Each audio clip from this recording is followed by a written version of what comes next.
അവനാത്മാവെ അഗ്നിനാളമായി അഭിഷേകാഗ്നിയായി എഴുന്നള്ളുക. വരിക,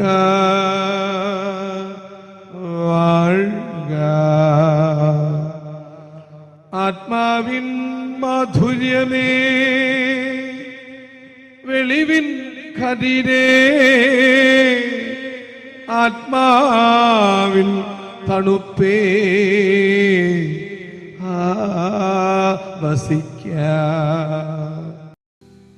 നാട്ടിൽ കഴിയുന്ന നമ്മൾ കാട്ടിലെപ്പോഴും പോയില്ലേലും കാടിനെ ഒന്ന് സ്മരണയിൽ കൊണ്ടുവരുന്നത് നല്ലതാണ്. ആരാണ് അവിടെ നട്ടത്? ആരാണ് വൃക്ഷത്തൈകളെ ഓരോന്നിൽ നിന്നും ഇത്ര അകലം പട്ടികയിൽ അളവ് വെച്ച് കുഴിയെടുത്ത് നട്ട് അടിവളം കൊടുത്ത് മേൽവളം കൊടുത്ത് തക്ക സമയത്ത് നനച്ച് അത്യുഷ്ണം അനുഭവിച്ച് വാടിക്കരിഞ്ഞു പോകാതിരിക്കാൻ കൂട കൊടുത്ത് ആര്? കാട്ടിലെ വൃക്ഷങ്ങൾ നാട്ടിൽ നിൽക്കുന്ന വൃക്ഷത്തേക്കാൾ ഉപരി ശക്തിയിലും ഫലദായക ശൈലിയിലും നിൽക്കുന്നുണ്ട്.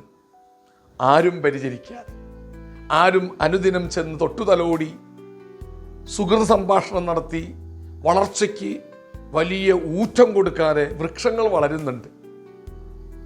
ഒരുപക്ഷെ നമ്മുടെ നേരെയും ആരും ഈ പരിചരണത്തിനോ സ്നേഹപരിപാലനയ്ക്കോ കൂടെ നിൽക്കാനോ ഒന്നും വന്നില്ലേലും കാട്ടിലെ വൃക്ഷം പോലെ പ്രകൃതിയിൽ ദൈവനിശ്ചയം പോലെ വീണവിത്തിൽ നിന്ന് വളർന്ന് പൊട്ടിമുളച്ച് വളർന്ന് വലിയ വൃക്ഷമായി മാറും പോലെ പ്രകൃതിയിലെ നിയമമനുസരിച്ചും സൊസൈറ്റി സമൂഹത്തിൻ്റെ നന്മയനുസരിച്ചും വളരുക.